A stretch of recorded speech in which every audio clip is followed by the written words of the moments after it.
support for young people? Okay. How are you going to do that? Yeah, so this is another quite emotive one. So I've worked with young people now for a number of years, but in their mental health in schools for the last year.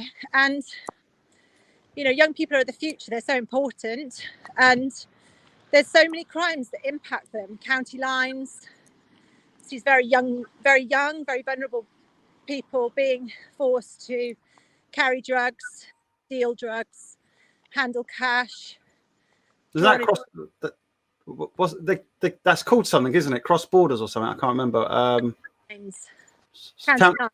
County lines. That's it. Yeah. So county lines is something that disproportionately impacts young children and young people, as does knife crime, gang violence, honour-based violence, forced marriage. They're areas that I used to oversee in my role at the police, Thames Valley Police. And we had a very upsetting honour killing at the time when I was overseeing honour-based violence. Other issues that affect young people are in fact domestic abuse, because many people don't realise that when there's violence at home, many young people find themselves out on the streets, you know, getting involved in antisocial behaviour because there is no safe place. Yeah. Youth services have been absolutely decimated by this government. Cut. No support really in the CAMS, child and adolescent mental health services.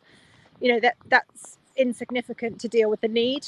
So there's a lot. It's a perfect storm, really. And it's something that I want to look at very closely. How do we identify vulnerable young people that might be drawn into? Another example is child sexual exploitation.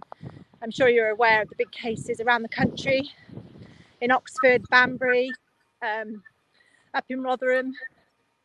You know, we need to make sure that we're identifying vulnerable young people. Are you going to look into that more then? Is that what you're saying? Absolutely. Because these sex rings are just, you know. But let's be honest, the police are cut to the bone. You know, they're reactive. We don't have what we used to have. We don't have proper neighbourhood policing. If people... But do you agree, though, the police are, I mean, they're going for targets to show stuff.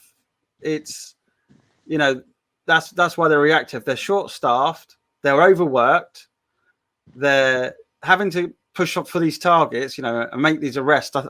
Alan said something the other day, I can't remember what the word was, he used it, but it was about they have to get an outcome.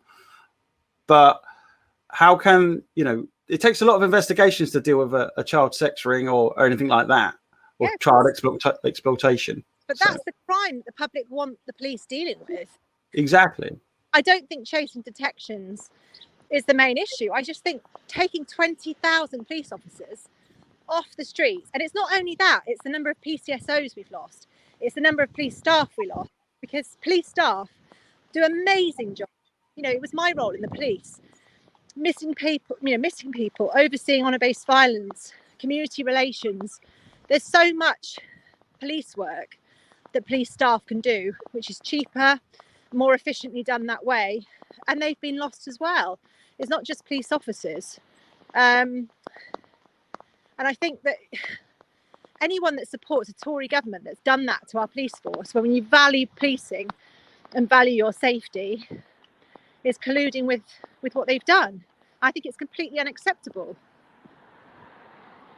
Interesting. Yeah. Well, again, very interesting point. No, it's an interesting. No, I was too busy listening. I was like, I forgot about what I was going to. Yeah, Martin, are you voting for me yet? I'm sorry, I'm not allowed to discuss my voting rights or what I'm going to do. But it's interesting you said about the two. Actually, I need to look into that, because